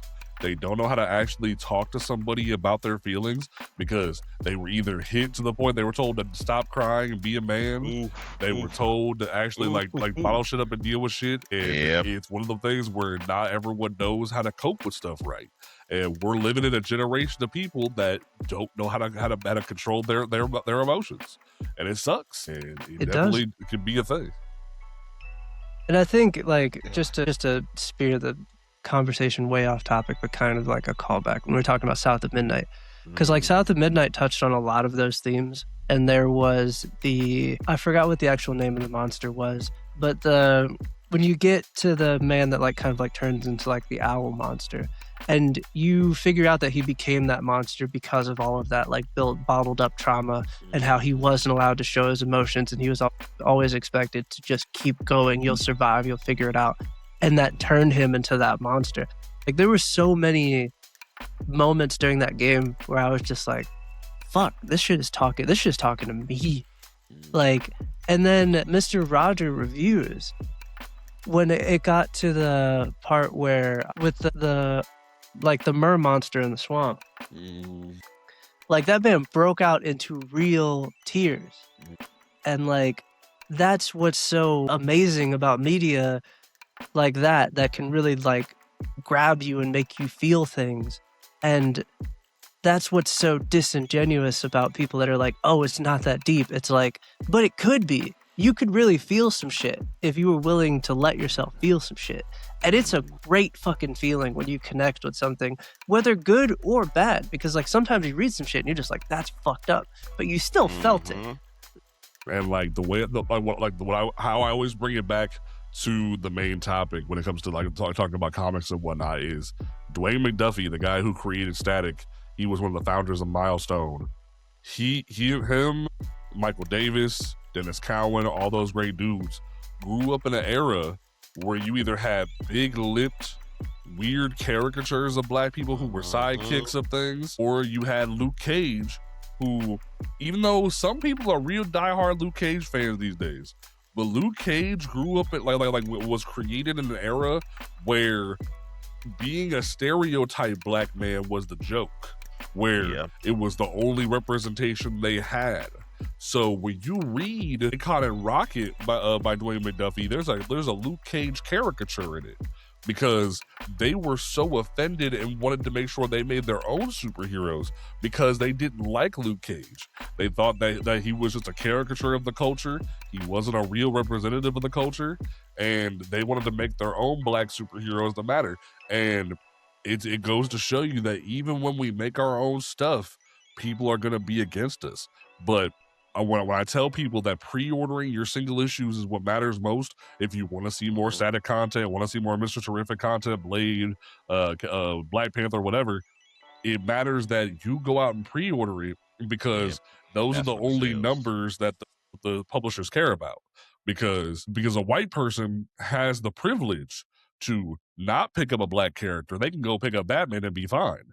But we have to work doubly as hard to make sure that our characters have support because the people who came before us had nothing. And it sucks.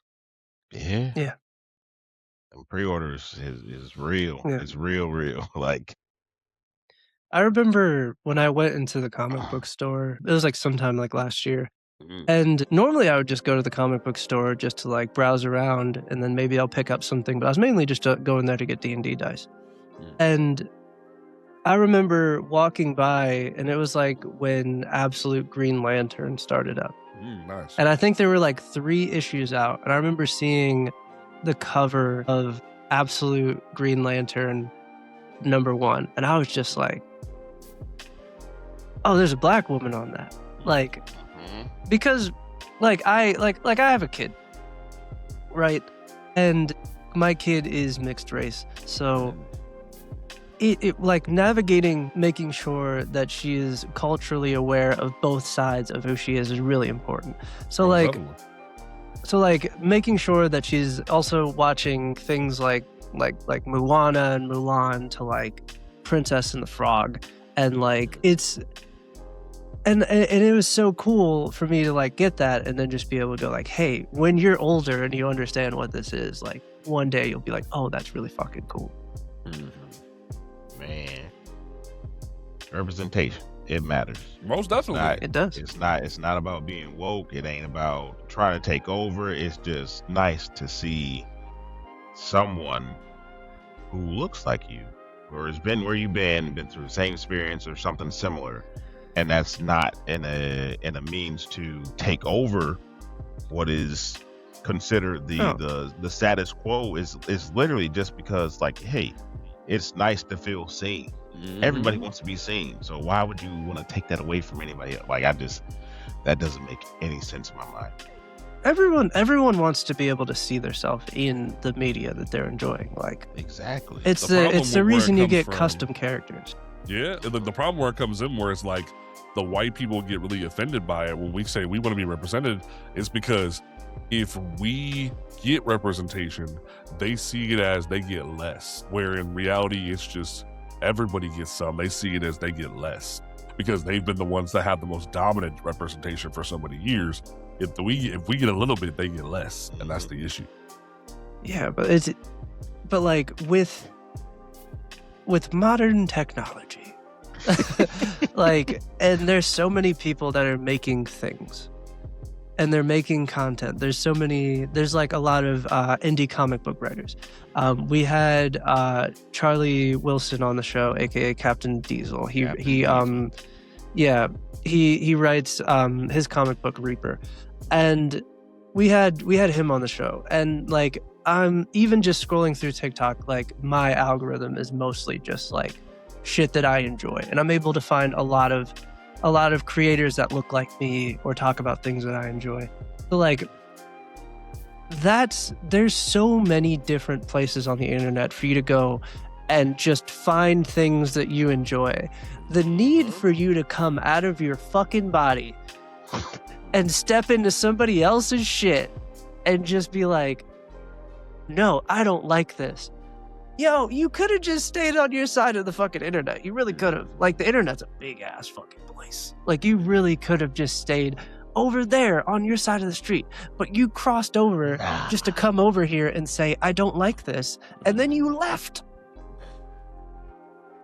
Yeah. You came over here to tell me to stay off your grass. Pretty much. And then you went back home. And it's even self-cannibalizing, really, because it's not even just like our shit. It's like, oh, like Expedition 33 is like this really cool fucking experience, and it's a really good game.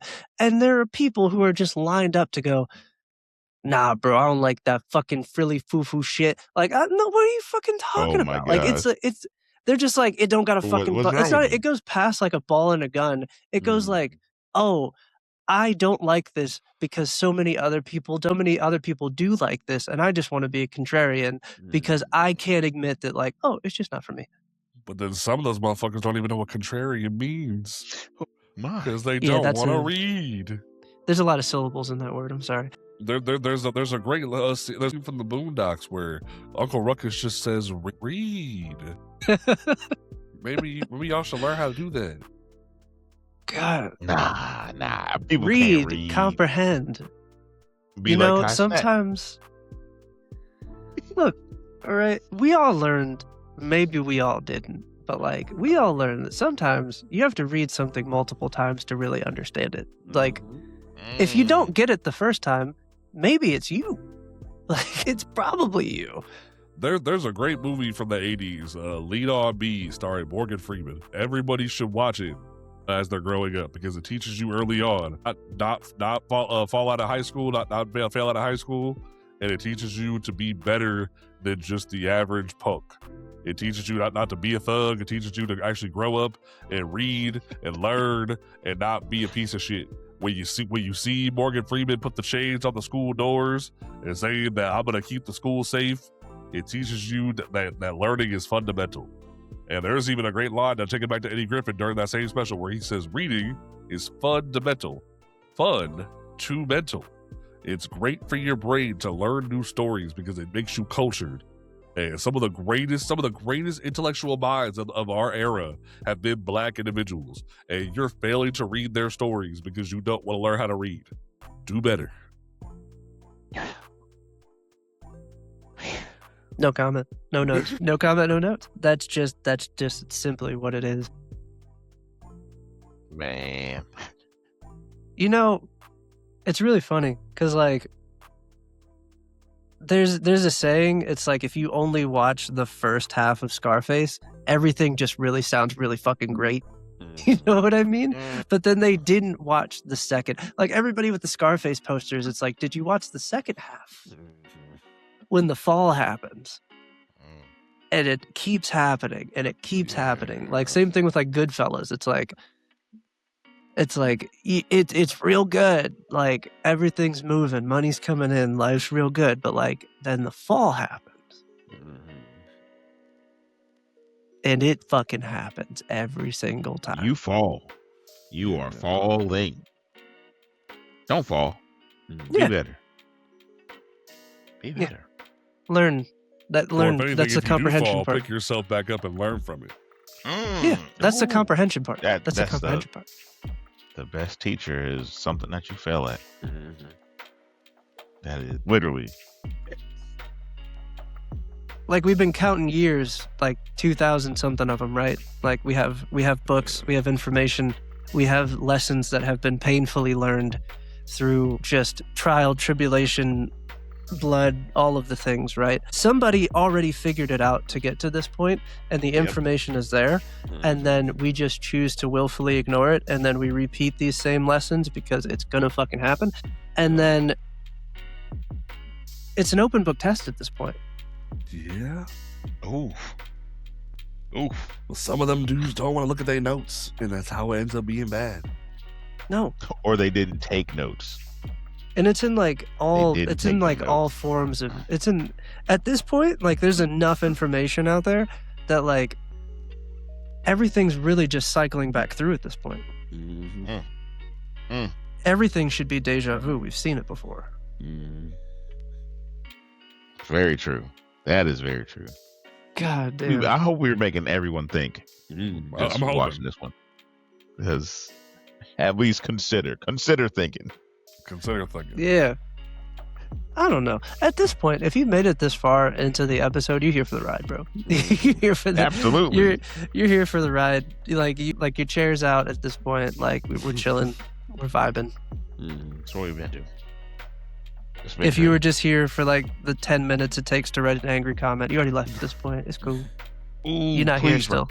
Write the angry comments. We want to see what I was mad as hell about. because somebody put rated my show 3 out of 5 last week, but then they didn't leave a comment. I was like, I want to find you because you just messed up my record for no reason and didn't leave no comment. If you're gonna hate on my shit, at least tell me why you hate on my shit. God, that's nah. So there's like an ongoing thing where it just seems like I have the worst anime takes on the podcast, which maybe I do. Like what? Like, What's an anime take that you have?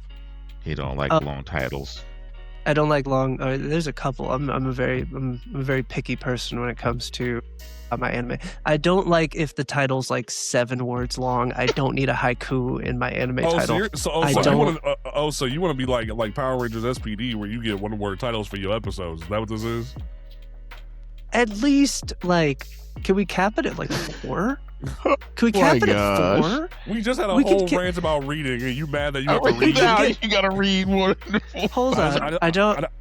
Oh, brother. I don't. Oh, brother. No, it's like the time I've dug in my pocket, found $1, went to a vending machine, put the $1 in, and then all of a sudden I'm a wizard in a magical world. Like, what the fuck are we doing? Have you tried to have fun? See, that's what I'm saying. It's ridiculous. Bro. But it's that Honestly, one. for me, I stopped giving a fuck about whatever anime is going to do when I first watched it in a abridged episode on YouTube, because that taught you early on just to have fun with anime. Like, stop caring, bro. Like, I remember the hottest take that I ever had when it came to anime was when I watched Sword Art for the first time, and I was like, y'all fucked up the minute you left the game, because the whole anime could have just been the first game. The whole anime, you could have had multiple seasons of One Piece just in this damn game. And that's another one of my bad anime takes. I'm not the biggest fan of One Piece. Well, I'm not a fan of One Piece at all. I also same. I also thought that. Okay, I thought that Attack on Titan. Now here's one thing though. Like can you at least think intellectually and admit the fact that One Piece is political? Yeah. Oh, yeah. Because there are a lot of dumbass motherfuckers on the internet who will tell you that One Piece isn't political, and I sit there and I'm just like, we're failing as a country, or we're failing as a society if you don't think One Piece is political. I'm just saying. We talked about this before too. I watched 135 episodes. Oh, so you just tapped is your problem. You tapped. I didn't. It didn't catch me. I wasn't caught. I kept on trying, and everybody's like, you can't watch it like it's a job. Just watch it. Easy going. I gave it like maybe 100 at most, but that was like over a long time. Like that was like coming back, trying to revisit it. And I just couldn't get into it. But I never said that it was trash. I just said that like it's you. 100%. Exactly.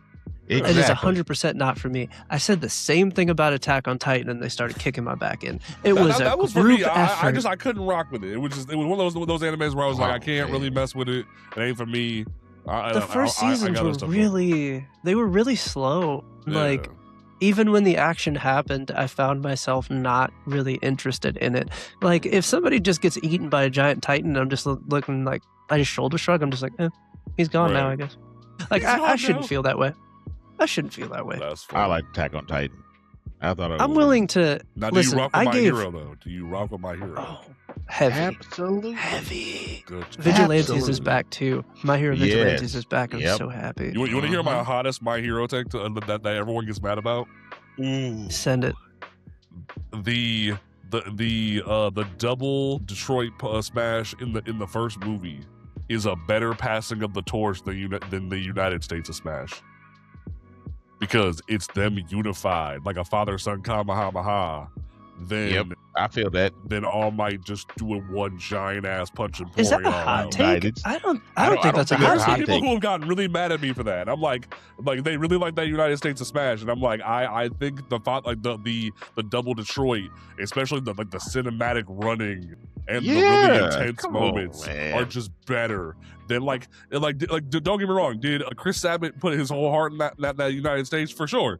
But the double just hits harder when they're like everything's just going balls to the wall in that scene. It's just really good for me. I can agree with that. I don't think that's a hot take at all. That's not a hot take to me. I can appreciate that also. Because I've had some so-called terrible anime takes, because like he's still waiting to hear. Yeah, I'm over here like you ain't gone too off the rail. Let's see. What have people kicked my back in for? And people have kicked my back in because I hated Tokyo Revengers, even though I watched it for 3 seasons, because I just fuck me for keeping hope alive that there can be some type of character development, that he will learn a lesson. Digimon? That's the question. Do you rock with Digimon? Man, not since I was a kid, honestly. No. Digimon is always good on a rewatch. It's always good. Off topic, but the game lessons. The game that came out, apparently it's really similar to Persona, and I fucking love Persona. So I was just waiting for the game to go on sale, and that might be my entry back in. It's really good. Like it definitely. The new Digimon games they made the past few years, they feel like adult Pokemon, because Game Freak stopped giving a shit about Pokemon a long time ago. And it's like, if genuinely the newer Pokemon games were like the newer Digimon games, people would be so much happier. But because all these grown-ass adults have gotten complacent with Game Freak, they don't want to aspire to more things with Pokemon, and it's sad. I mean, Nintendo gamers are kind of balling gamers in their own right. Yeah. We don't want to say the quiet part out loud. We don't want to say the quiet part out loud. Type in the comments how you feel about that. That's all. We like it. I want to see. You can feel however you choose to say. If you know what, we could just dump out like. I'm just saying, them buildings in right Legends of EA were looking pretty flat. Is all I'm saying. Like, we in 2025 and you can't have more 3-dimensional spaces. I'm just saying. Well, my favorite Pokemon game is Pal World, so like. I mean, respect. Let's be I'm still waiting for the day that we go back to black and white, but no one wants to go back to black and white. You know, it was one of the best games we ever had. I really liked like Ruby Red, and I like the really old ones because I remember like sitting like with like a Game Boy, and like you had to get like the optional little light attachment so that you could like play it at night. I remember those shit back in the day. Like I remember you had to bust up the flashlight just to catch a Pokemon. Man. It was real rough. I remember waiting like 15 real world minutes to wait for the fucking home computer to boot up so that I can Google where to find fucking Pokemon, and then for the map to load, it loads like pixel by pixel. So I'm just trying to scroll down. It's like, and like, I'm not even that old, but like, brother, I'm 30. I feel it. I understand. Yeah. Well, I'm almost there, but like, it's just one of those things where like back then, I feel like with gaming now, it's lost a lot of that magic of like, you don't know where all of the stuff is, and you can't just go to YouTube and find the stuff. And then I think Elden Ring was really something that brought us back to like center, is because it just had so much shit that like when you were playing Elden Ring and you went to like fucking work, or if you were in high school or like college or whatever, and you went to school and you had to have a genuine conversation, like, yo, I found this fucking cave, and then all of a sudden I'm in a fucking waterfall, and there's a goddamn dragon there, and then they're just like, oh, well, I took a right, and then all of a sudden I'm in this castle, and there's a fucking chick with a giant bloody sword, and it's like, that's the secret sauce, man. Or like, I ended up in an underground city of night, and you're like, wait, how'd you get there? I want to go there. And it's like, it's real good, man. It brought the conversation back. It was one of the nice things about like a FromSoft game becoming mainstream. It introduced a lot of people to the world that all of us Dark Souls players have been enjoying for years, where not everything is spoon-fed to you. Sometimes you need to look the fuck around and find an adventure. Well, I'm a narrative first type of like gamer. I really am, because I love me a good fucking story. Oh, for sure. Like Dispatch was really high up on my games of the year. Detroit Become Human was like on my all-time list. That's like one of my favorite games. I wear my top three on my body. I have Dishonored, I have BioShock, and then I have Dark Souls on my leg, because those games taught me early on that some of your best stories, all you got to do is look around the world. Because BioShock, you pull up to the lighthouse and shit goes south real quick, and then you start listening to the tapes, and you start hearing about how everything went bad, and they forewent religion and economics and lived for themselves, and it all went. There are no kings down here, only men. Men who are entitled to the sweat of their brow.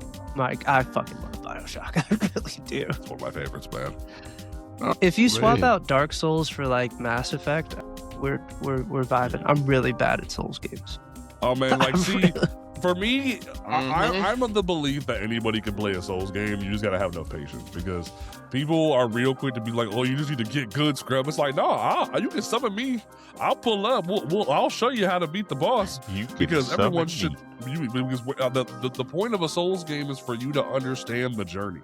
That's why I always tell people that Dark Souls 2 is like narrative-wise the best one next to Elden Ring or even Bloodborne, because Dark Souls 2, you gotta peel that onion to find the story. Dark Souls 1, everything's kind of laid out in certain places for you to figure it out.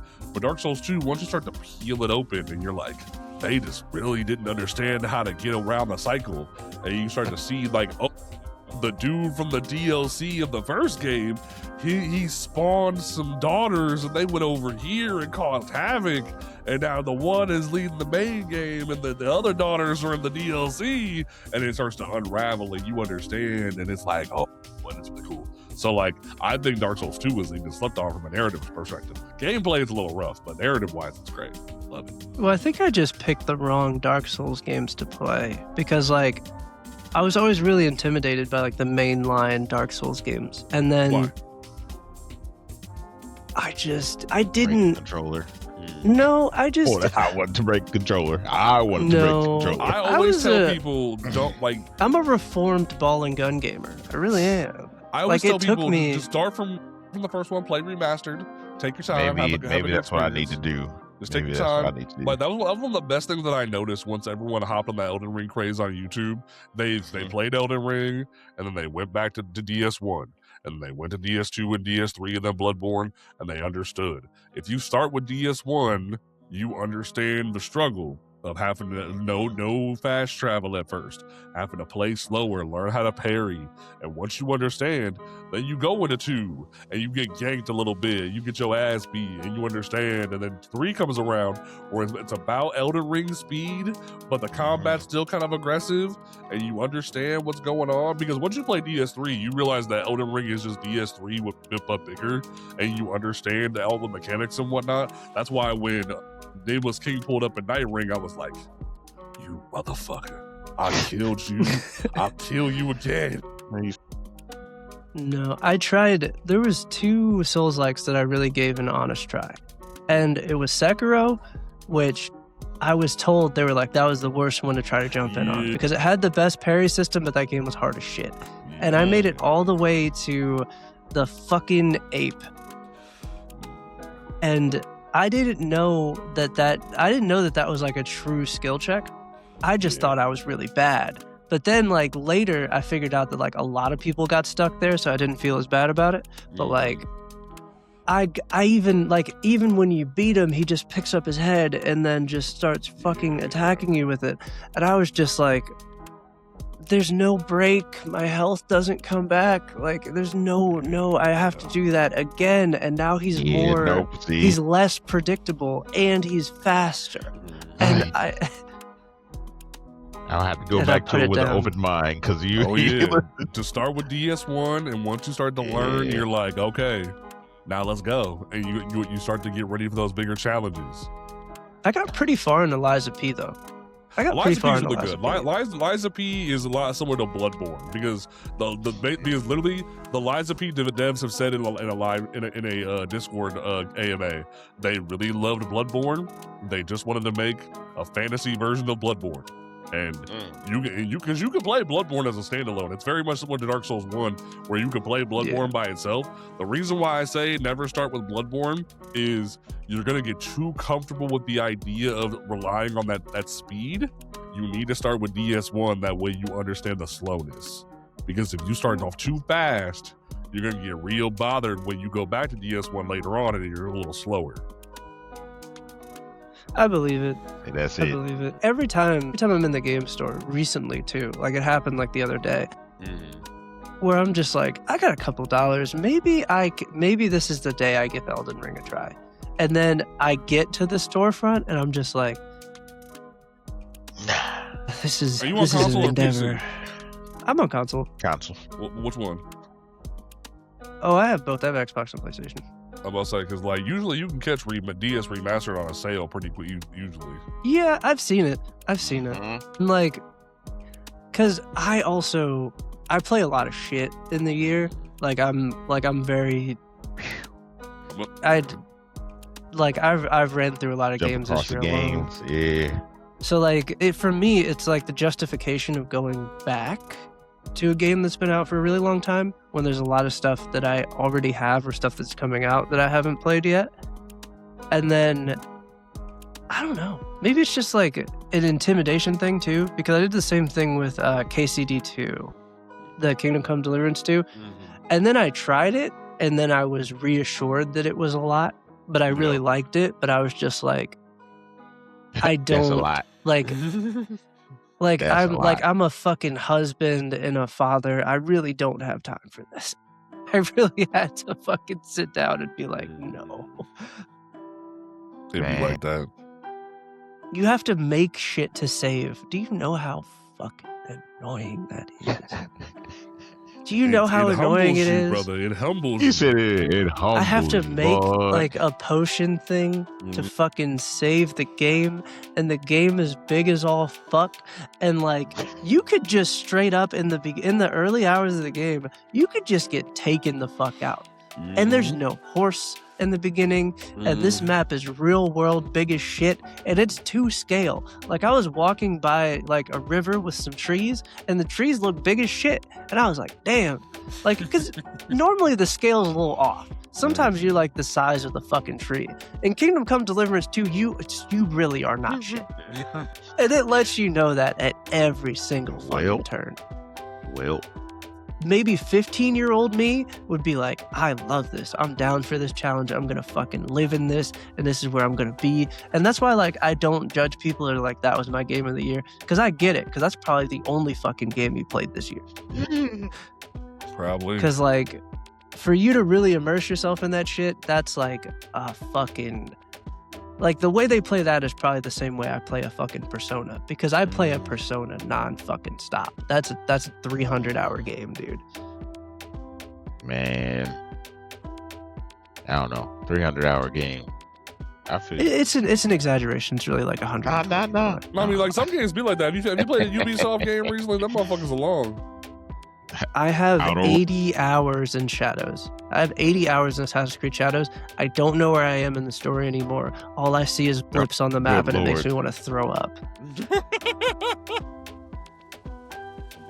It makes me sleepy when I open the quest menu, and it's just circles with more circles inside of those circles. And then there's a bunch of shit that's not checked off. And like younger me with no responsibilities was like, yeah, let's do it. Let's get all of the shit. Me now, I'm tired. That's how I am with Outer Worlds, though. That's because I'm trying to do everything, and it's like always do everything before you get to the actual boss fights and all that, and it's just like, dang. Then you start to be like, oh, I got this stuff to do over here. Oh, look at this other game real quick. And then you just like, there's nothing wrong with a linear game. I'll say that now. There's nothing wrong with a curated experience where you don't have the most options. Like, you can, like, even a game with like maybe some morale choices. Like, I'm a big advocate for bringing fucking Infamous back. Like, I can get behind it. Like, there's nothing wrong with that. There's nothing wrong with a Ghost of Yotei where the story's decided for you. Just play it. Like, and it is good. Just enjoy it. Like, not everything. I don't need 15 RPGs in the same year. You don't have to do that.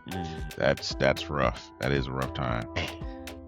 Like, you don't have to give me Avowed and KCD2 and Outer Worlds and fucking They try to like Starfield, which was last year.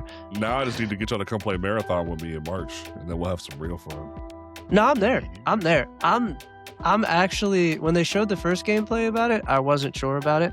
But I played the alpha and I had so much fun, but for the life of me, I couldn't understand why people didn't like it. And then they're like, oh, we want this to change and this, then. I'm like, I mean, sure, but like, I had fun with it. It's just no one else wanted to play it because no one else got into the alpha. And it was just like, I really enjoyed the experience. It's one of those games like Hunt Showdown where you got to be committed to the grind. And if you can't be committed to the grind, you can't get too salty when you lose your shit in combat. You got to be ready to pick it back up and run it again. And if you can do that, you can have fun with it. I've missed like the last 3 alpha invitations because I've still gotten them, but I've missed them every time because it's always like, it's only open like Saturday from like 3 to 6. Weekend.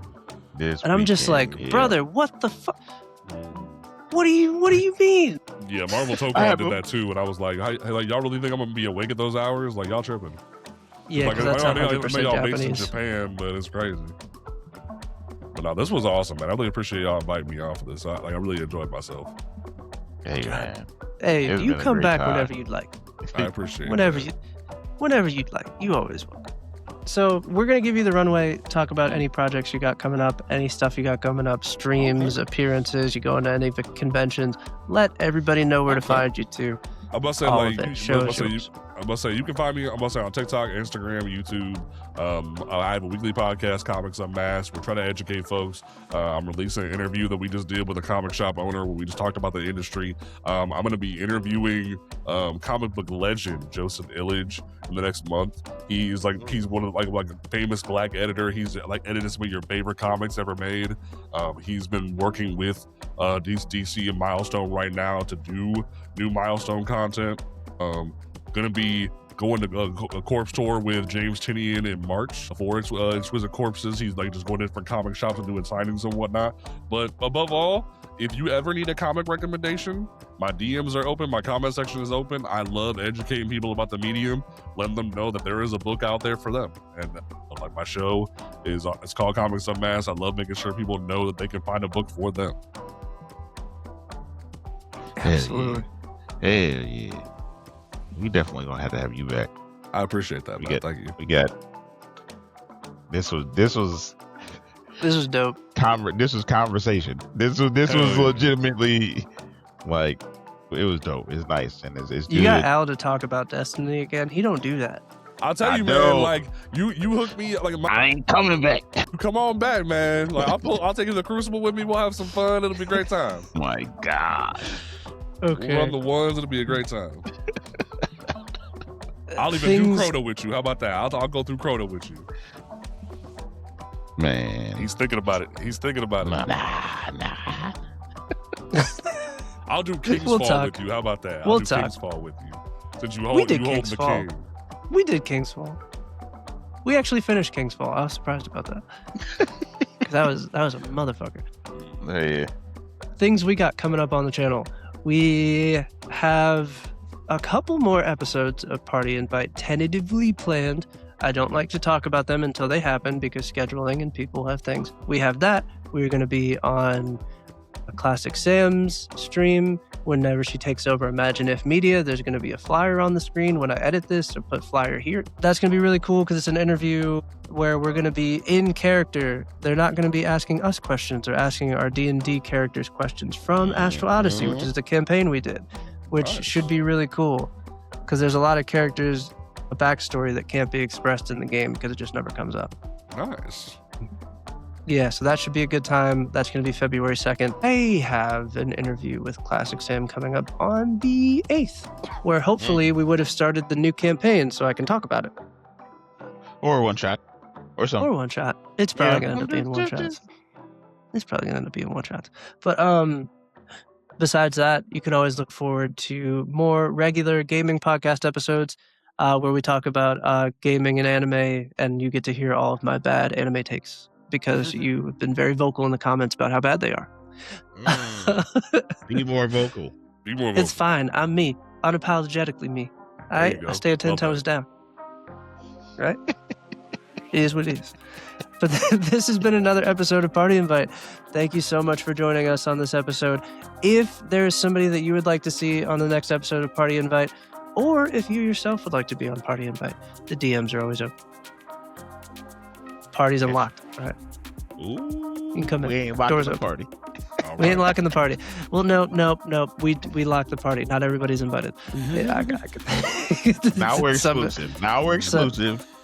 Some of y'all got to stay outside. Some of y'all got to stay outside, but like a friend of a friend, okay? You can. It's all fine. right. But thank you guys so much for joining. Come on, man. All right. Now you know where the fridge is at. Thank you so much for joining, and we'll see you guys on the next one. Peace. Peace.